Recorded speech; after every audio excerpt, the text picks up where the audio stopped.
Navigasi Kebijakan, rekap 5 isu krusial kesejahteraan rakyat Mei tahun 2026. Pada periode Mei tahun 2026, nilai tukar rupiah mengalami depresiasi tajam hingga dibuka pada kisaran Rp17.746 hingga Rp17.814 per dolar akibat tingginya volatilitas eksternal dan ketidakpastian global. Sebagai langkah penyelamatan stabilitas moneter, Bank Indonesia mengambil tindakan kontraktif dengan menaikkan suku bunga acuan BI Rate sebesar 50 BPS menjadi 5,25%. Keputusan moneter ini berdampak langsung pada penurunan daya beli masyarakat karena memicu peningkatan harga barang imported inflation, menaikkan beban bunga pinjaman bagi pelaku UMKM, serta mempertinggi potensi terjadinya gelombang pemutusan hubungan kerja PHK di sektor industri real. Sebagai navigasi kebijakan demi menyelamatkan kantong rakyat, sinergi taktis antara stimulus fiskal Kementerian Keuangan dan kendali moneter Bank Indonesia mutlak diperlukan. Pemerintah harus meredam dampak pengetatan ini dengan memberikan subsidi bunga kredit khusus bagi pelaku UMKM dari APBN agar mereka tetap memiliki akses pembiayaan yang murah. Selain itu, pemerintah perlu memperluas penggunaan mata uang local currency settlement dalam perdagangan regional guna mengurangi ketergantungan sistemik terhadap dolar MRT, sehingga stabilitas nilai tukar rupiah dapat lebih terjaga tanpa menekan roda ekonomi masyarakat kelas bawah. Program Makan Bergizi Gratis MBG yang dikelola oleh Badan Gizi Nasional BGN menghadapi ancaman kredibilitas menyusul maraknya kasus penipuan dengan modus jual beli titik lokasi Satuan Pelayanan Pemenuhan Gizi SPPG di daerah seperti Jawa Barat, Batam, dan Lombok Timur.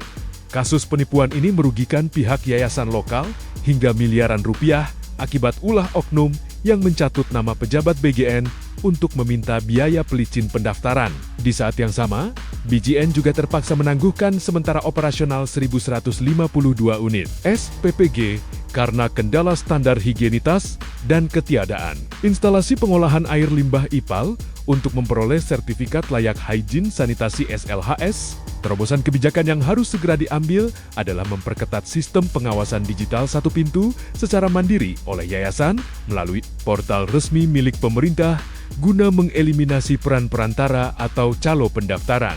BGN dan Kepolisian Republik Indonesia harus mempererat kerjasama pengawasan melalui Satgas MBG untuk menindak tegas sindikat penipuan demi mengembalikan kepercayaan publik dan melindungi kas sosial yayasan mitra. Selanjutnya, pemerintah perlu memberikan bantuan pembangunan infrastruktur sanitasi dasar IPAL bagi SPPG di pedesaan agar akses gizi gratis bagi anak-anak, sekolah dan ibu hamil tidak terputus karena kendala administrasi fisik.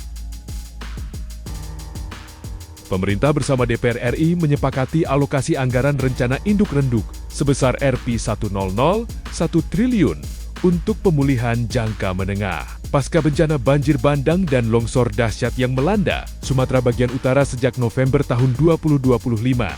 Bencana ekologis ini telah menelan korban jiwa sebanyak 1.207 orang serta merusak ratusan fasilitas publik dan lahan pertanian produktif milik warga setempat. Meskipun progres pemulihan infrastruktur jalan nasional telah berjalan cukup pesat, kendala konektivitas di jalan-jalan daerah dan pemulihan muara sungai masih mengisolasi beberapa desa di daerah pedalaman Aceh Tengah dan Tapanuli Tengah yang menghambat pemulihan kesejahteraan ekonomi penyintas. Langkah taktis yang kini dinanti masyarakat terdampak adalah percepatan penyaluran tambahan dana transfer ke daerah. TKD khusus kebencanaan agar pemerintah daerah dapat merespons kebutuhan logistik lokal secara cepat. Kementerian Dalam Negeri selaku pimpinan Satgas juga harus berkoordinasi secara taktis dengan pemerintah daerah untuk menyelesaikan hambatan pembebasan lahan bagi relokasi pemukiman warga. Untuk pemulihan ekonomi instan, pemerintah wajib mengoptimalkan program padat karya tunai PKT secara masif di sektor konstruksi infrastruktur air dan jalan, guna memberikan jaminan pendapatan langsung bagi keluarga korban bencana. Jaringan Pemantau Pendidikan Indonesia JPPI melayangkan kritik tajam karena sudah 1 tahun keputusan Mahkamah Konstitusi MK terkait penggratisan sekolah swasta untuk program wajib belajar 9 tahun belum direalisasikan. Secara konkret oleh pemerintah, keputusan MK menegaskan bahwa pembatasan wajib belajar bebas biaya hanya di sekolah negeri merupakan bentuk diskriminasi yang melanggar Undang-Undang Dasar 1945. Mengingat daya tampung sekolah negeri tidak mampu menampung seluruh anak usia sekolah. Akibat pengabaian putusan ini, ribuan anak dari keluarga prasejahtera yang tereliminasi dari seleksi sekolah negeri setiap tahunnya terpaksa putus sekolah atau menanggung beban biaya sekolah swasta yang sangat mahal.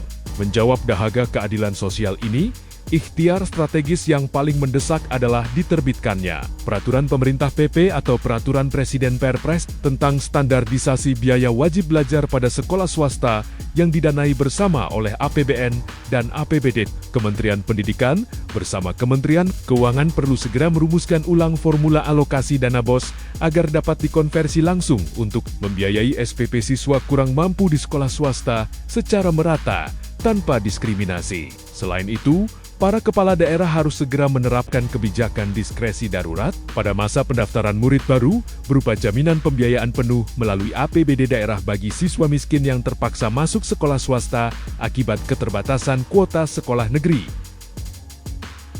Pemerintah Indonesia terus menyalurkan berbagai program bantuan sosial Bansos seperti PKH tahap 2 dan BPNT Sembako pada Mei tahun 2026 untuk mengamankan konsumsi domestik masyarakat rentan di tengah gejolak ekonomi global. Namun, efektivitas Bansos kerap terhambat oleh masalah akurasi data akibat keterlambatan pemutakhiran data lag, yang memicu kecemburuan sosial karena adanya keluarga mampu yang menerima bantuan, sementara warga miskin baru terlewatkan. Di sisi lain, beberapa daerah seperti Jawa Timur melalui program Sapa Bansos berupaya melakukan reformasi paradigma dengan menggeser fungsi Bansos dari sekadar bantuan konsumtif jangka pendek menjadi sarana pemberdayaan ekonomi yang memulihkan martabat warganya. Arsitektur solusi jangka panjang yang harus dibangun adalah integrasi data kemiskinan secara dinamis dan real-time yang menghubungkan data terpadu, kesejahteraan sosial DTKS langsung, dengan data ketenagakerjaan serta sistem perpajakan nasional. Pemerintah juga harus mensyaratkan penyaluran Bansos bagi kelompok usia produktif dengan program pelatihan kewirausahaan mikro, akses permodalan BUMDes, dan konektivitas pasar digital. Melalui skema ini, ukuran keberhasilan Bansos tidak lagi diukur dari seberapa besar anggaran yang digelontorkan, melainkan dari seberapa banyak warga miskin yang berhasil keluar dari jerat ketergantungan, bantuan secara mandiri, dan bermartabat.